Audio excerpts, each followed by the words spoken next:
Coucou à tous, j'espère que vous allez bien.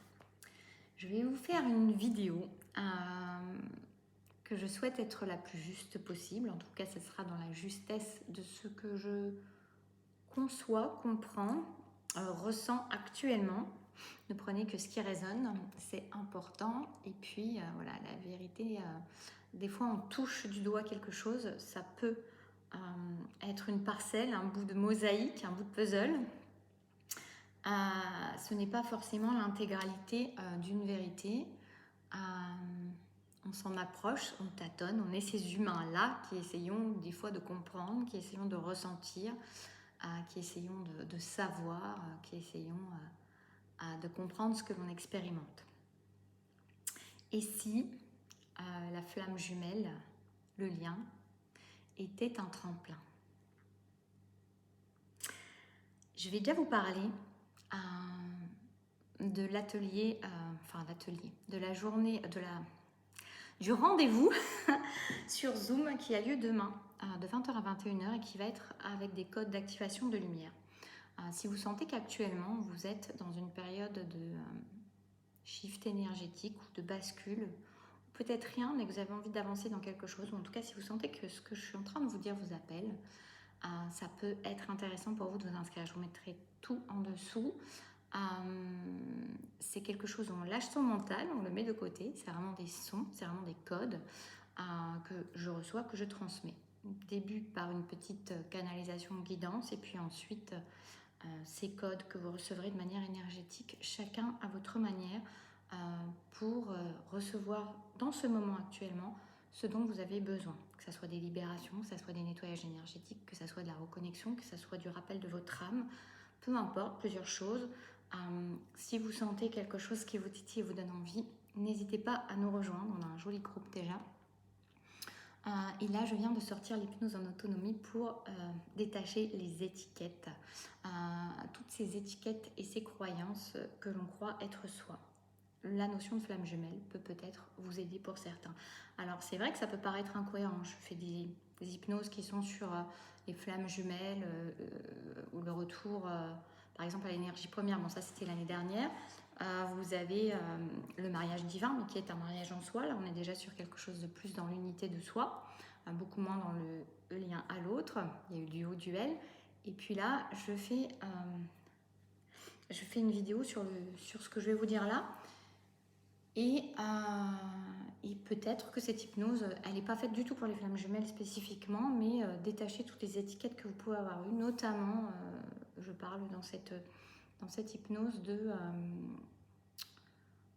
même des croyances unitéro, des étiquettes quand vous n'avez pas été désiré, quand vous n'avez pas été attendu, quand vous êtes arrivé comme un cheveu sur la soupe, en quelque sorte, et les croyances que c'est venu insuffler dans in utero, dans le fœtus que vous étiez. Et qui vous colle à la peau, parce que j'en ai plein en accompagnement derrière en hypnose où on voit ça, qui vont essayer de gagner leur vie dans le sens de mériter, d'exister, dans le sens de prouver leur valeur, dans le sens de montrer qu'ils ont une raison d'être là. Alors qu'en soi, naître, c'est déjà avoir une raison d'être là. Il n'y a pas besoin de vouloir le prouver, le montrer, mais c'est comme ça. Donc ça peut concerner ces personnes-là et toute autre étiquette dont vous voulez vous débarrasser, que vous avez engrangé tout au long de votre vie, que ce soit sur plein de choses, les choses dont vous avez peur, les choses que vous croyez dont vous êtes incapable, dont vous êtes toujours en train de... Vous êtes comme ça, les trucs que vous dites je suis ou je ne suis pas, mais tout ça, ça peut vraiment vous concerner. Bon, je mets tout en dessous. Voilà, j'essaie d'expliquer au plus rapide, mais ça prend un peu de temps quand même. Voilà, maintenant je vais revenir sur cette histoire de... Ici, la flamme jumelle était un tremplin. Vraiment, ne prenez que ce qui résonne. Vous allez peut-être prendre des petits bouts, peut-être vous allez avoir envie de ne pas écouter. C'est pas une vérité absolue, je vous dis, c'est mes compréhensions du moment. Elles valent ce qu'elles valent, mais elles méritent pour moi d'être exprimées. Et d'ailleurs, juste avant de commencer la vidéo, j'ai eu la notion que ce que j'allais dire était important. Très important. J'ai rien noté de particulier. Je vais le faire à moitié en canalisation, en tout cas comme ça me vient. Sur ce parcours, sur ce lien, lors de cette reconnexion d'âme, qui fait partie de notre chemin d'âme, qui était prévu par l'âme, nous allons reconnecter cet autre. Cet autre qui nous permet de reconnecter avec nous-mêmes, qui nous réveille, qui vient nous faire chercher en nous qui nous sommes, ce que nous sommes venus être, qui nous rappelle à l'amour. Et à ce moment-là, il n'y a rien de plus grand que cela. Cela paraît être inimaginable de pouvoir vivre quelque chose de plus grand, de plus beau ou même d'identique à ce lien-là, à cette connexion d'amour-là. Je fais un petit coucou à Alexandra si elle m'écoute, mais on se faisait des vocaux ce matin. Elle me disait c'est un amour énergétique. Et c'est exactement ça. Je dis oui, c'est un amour énergétique. C'est ça la difficulté souvent, c'est qu'on le reconnaît, on veut le mettre dans la matière, absolument cet amour.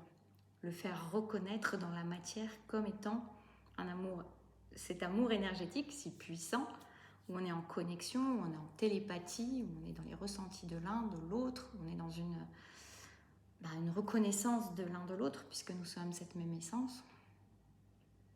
Est-ce que nous sommes venus nous rappeler? Et bien sûr que il n'y a rien qui semble plus évident que cela. Mais c'est un amour énergétique avant tout. Je trouve que le terme est vraiment très juste. Nous sommes dans la matière.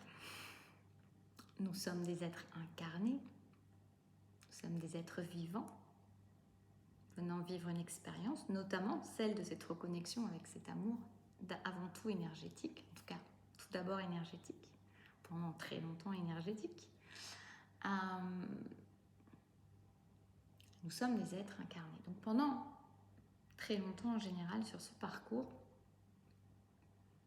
on ne peut imaginer autre chose que de vivre cet amour-là et rien d'autre que cet amour-là. Qu'il est absolument évident que cet amour doit se vivre et va se vivre. Et je ne dis pas qu'il ne va pas se vivre, attention, parce que nous créons aussi notre vérité. Mais parfois on s'acharne. Et pourtant ça ne vient pas, vous voyez. Après il y a les histoires de manifestation, de manque, de vibration du manque. Bref, j'ai pas envie de parler de ça là. Juste vous poser ce que j'ai envie de vous transmettre aujourd'hui. Parce que sinon ça va partir dans tous les sens. Donc pendant très longtemps, on ne peut imaginer autre chose que de vivre cet amour-là. D'ailleurs, pour l'un des deux en général, celui qui est le plus chaser, j'aime pas dire ce mot, l'énergie, voilà, il y a souvent une difficulté à vivre notre histoire une fois qu'il y a eu reconnexion parce que c'est impensable en fait. Et puis, peut arriver une étape, justement, quand on est de plus en plus dans l'amour de soi, grâce à cet autre, grâce à cette réverbération, ce reflet que l'autre nous envoie dans les silences, dans la distance, dans les prises de présence et de recul, peu importe, chacun vit différemment. Je vois, il y a vraiment un peu de tout qui se profile au niveau des histoires que je peux entendre. Pour celles qui sont en flamme, parce que c'est pareil, il y a aussi des gens, je pense, qui s'imaginent l'être et qui ne le sont pas forcément. Bref,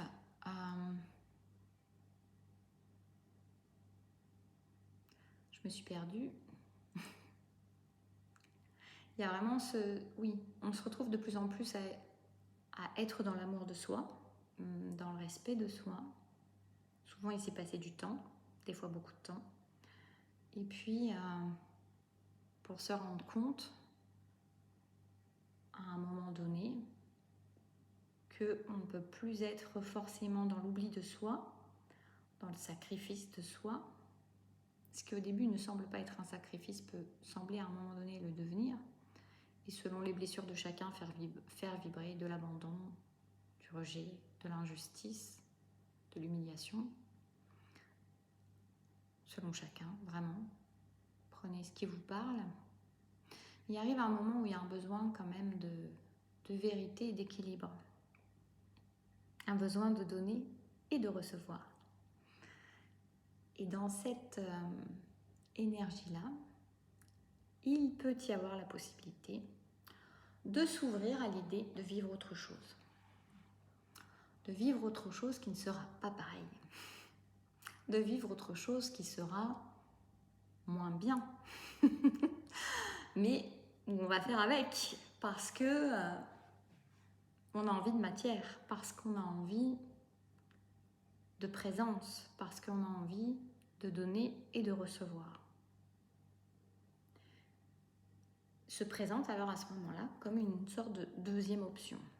Soit je choisis de continuer, de persévérer dans cette vision que j'ai et de cette volonté de vouloir me mettre avec l'autre, option 1, soit je décide de vivre dans la matière quelque chose qui va être moins bien, moins connecté, moins puissant, moins fort, tout ça, moins, mais présent, mais incarné. Deuxième option. Et voilà. Déjà, si on arrive à 2 options, c'est déjà balèze des fois, parce qu'on a tendance quand même, pour beaucoup, à rester dans cette vision du 1, qui peut être juste.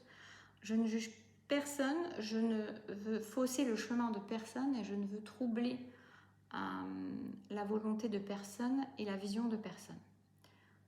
Prenez vraiment ce qui vous parle. Accueillez ce qui est dit, si vous ressentez le moyen de l'accueillir, de l'écouter, simplement, sans jugement non plus et sans forcément vous dire « Ah, ça veut dire qu'il faut que je fasse ça. Ah, ça veut dire que je ne peux pas être avec mon autre. Ah, ça veut dire que je vais devoir utiliser la deuxième option. » Non, c'est juste comme si vous feuilletez un magazine, cette vidéo, et de dire « Tiens, peut-être il existe ça. Tiens, peut-être il y a autre chose. » C'est ouvrir un magazine que vous n'auriez peut-être pas ouvert. Une option, c'est certaine, mais qui ne vient pas. Une deuxième option, plus simple à obtenir, moins vibrante. Et puis là, ce qui m'est venu aujourd'hui, hier même d'ailleurs, et s'il y avait une troisième option qui permettrait de sortir de cette boucle sans fin, ce cercle duquel il est bien difficile de sortir parfois, souvent. Et s'il y avait cette option de la flamme, amour énergétique, cette deuxième option d'un amour plus terrestre, plus cartésien, moins bien, entre guillemets. Et si finalement, pourquoi se priverait-on d'une troisième option? Nous sommes des créateurs. Nous sommes là pour créer, manifester, expérimenter notre pouvoir de création, notre pouvoir de manifestation. Et si cette option 1, et si cette flamme était un tremplin, était une idée de la vastitude de l'amour et de la connexion qu'on peut ressentir en amour et de la reliance qu'on peut avoir en amour. Quelque chose qu'on n'avait pas touché du doigt avant et auquel on est accro après, un peu addict, parce que c'est ça qu'on veut, parce que c'est ça et que la personne qui nous a permis de ressentir ça, c'est cet autre. Donc c'est lui ou elle qu'on veut et personne d'autre. Lui ou elle qu'on veut et personne d'autre. Parce que c'est avec cette personne que nous avons connecté ce lien. Et que tout le reste va forcément être moins bien. Et si nous nous placions dans notre pouvoir de création, en ayant connu, connecté, ouvert à la conscience qu'il existe un amour immense et très connecté, mais pas parfait, puisque pas incarné alors qu'on veut s'incarner avec cet amour. Et si nous nous mettions à vouloir manifester une troisième option, s'ouvrir à une troisième option, l'option avec un grand O, qui serait cette même connexion, ces mêmes ressentis, cette même intensité, cette même évidence, cette même simplicité, cette même reconnaissance, cette même similarité et complémentarité, cette sorte de retour à la maison avec l'autre, mais incarné dans une troisième option, sans savoir comment. Alors peut-être que ce sera avec cette personne, peut-être pas, mais s'ouvrir à cette troisième option et se dire que ça existe, se permettre de lâcher cet accrochage permanent à l'autre, ne pas nourrir l'idée que forcément, option 2, ça va être moins bien, ça va être moins connecté, ça va être moins fou, moins fort, moins beau, mais nourrir en pensée, vibratoirement, en énergie, dans l'ouverture,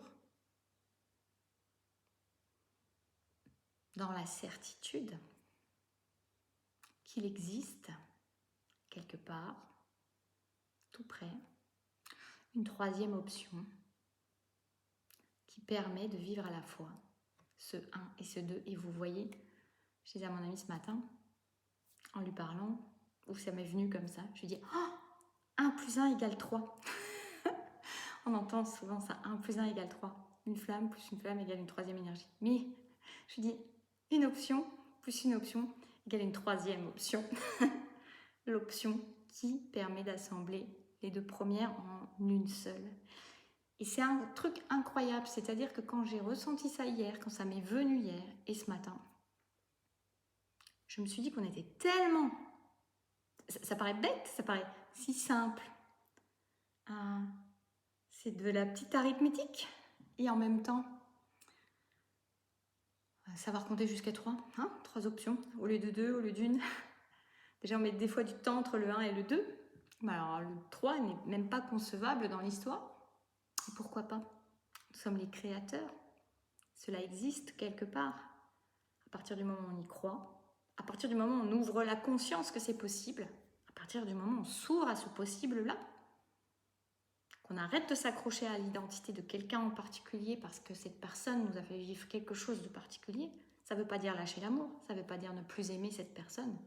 Ça veut juste dire continuer à l'aimer, mais savoir qu'il y a quelque chose ailleurs, avec quelqu'un d'autre, qui permet de vivre ce qu'on a vécu, mais de l'incarner dans la matière. Ou avec cette même personne, si elle se réveille, sait-on jamais. Mais c'est vraiment pas l'idée de nourrir ça, c'est vraiment l'idée de cette troisième option. On n'y met pas une identité particulière sur cette option. On dit juste, il y a une troisième solution. Et cette troisième solution est la bonne. C'est celle qui m'a fait vibrer, mais qui s'ancre dans la vie, qui s'ancre dans la matière, qui se matérialise, qui se vit et qui se vibre au quotidien. Oui, au quotidien, on me dit. Ça fait bizarre de le dire et de l'entendre comme ça. Et simplement, et avec toute la facilité que vous souhaitez qu'il y ait dans cette relation, dans cette solution-là, cette troisième solution, qui est tout aussi réelle que les autres. Votre autre, avant de le rencontrer, avant d'avoir entendu parler des flammes jumelles, moi je sais qu'à l'époque ça n'existait pas, on n'en entendait pas parler, c'est pas que ça n'existait pas, on n'était pas en recherche, ça nous tombait dessus, on ne savait pas ce que c'était, On n'aurait jamais imaginé, avant de rencontrer cette personne, qu'on allait vivre une connexion pareille, qu'on allait vivre une évidence pareille, qu'on allait vivre de la télépathie et de ressenti ensemble, qu'on vivrait cette fusion ensemble, cette attraction ensemble. On n'aurait pas pu le prédire dans notre champ de conscience puisqu'on ne le connaissait pas. Maintenant, on le connaît grâce à cette personne. Donc, on a beaucoup plus de facilité à pouvoir le vibrer pour le manifester avec la matière, avec la notion de matière. Ça demande à se détacher de l'identité d'une personne en particulier, de sa flamme. Ça demande à se détacher de l'idée que ça sera forcément moins bien, moins beau, moins toutou, moins tout. Ça demande à nourrir cette troisième option, vision, qui sera l'assemblage dans la matière des deux. Et de vibrer cela avec certitude que c'est là, que ça existe et que ça n'attend que nous. Voilà. Je suis contente parce que je pense n'avoir rien oublié, c'est venu comme ça, vraiment de manière canalisée, comme ça devait venir. Prenez que ce qui résonne. C'est une belle ouverture. C'est pas une trahison du lien. Ça vient aussi, vous voyez, ça continue, j'ai pas fini. C'est pas une trahison du lien. Je me suis posé des questions avant de faire la vidéo quand même tout à l'heure. Est-ce que vous avez envie de vous trahir, vous? Est-ce que vous avez envie de trahir vos besoins, vos limites, vos rêves, vos aspirations? Personne ne vous demande ça. Personne. C'est des croyances à enlever. Vous voyez, j'ai pas cette certitude, moi je reçois là en ce moment, parce que il y a une part, voilà, qui est toujours un peu en train de s'interroger. Donc voilà, n'apprenez que ce qui résonne, mais il y a la possibilité de s'ouvrir à un autre espace, beaucoup plus vaste. Parce que mine de rien, c'est encore enfermant, c'est encore s'enfermer que de rester en se disant il n'y a qu'une option, ou alors il n'y a que deux options. Non, il y en a plus. Et vous pouvez rester tout seul aussi, hein, si vous voulez, ça fait même une quatrième. Voilà, je vous fais des bisous. Je vous dis à très bientôt et puis n'hésitez pas si vous voulez nous rejoindre. Les inscriptions, elles ferment à 20h ce soir. Le site ferme toujours 24 heures avant un événement, la réservation, pour les codes de lumière demain. Si vous avez envie de shifter quelque chose, transmuter quelque chose, on me dit, reconnecter quelque chose aussi. Et puis sinon, vous aurez l'hypnose en autonomie que vous pouvez faire quand vous le souhaitez. Je vous fais des bisous et à bientôt.